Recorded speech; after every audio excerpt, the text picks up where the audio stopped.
Jared with IPD today, here to talk to you about axle bolts. In specific, we're going to be talking about our anti-ping bolt. And we're just going to kind of run down what the difference between that is and the actual factory bolt.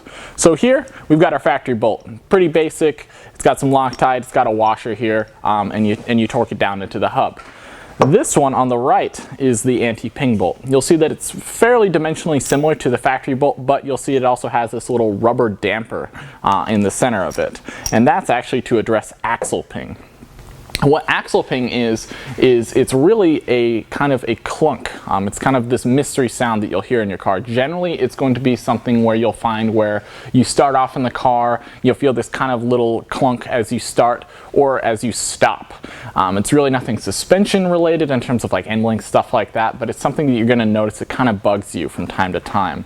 This was actually a service part or an updated part through the dealership, since this was actually a very common issue on these cars.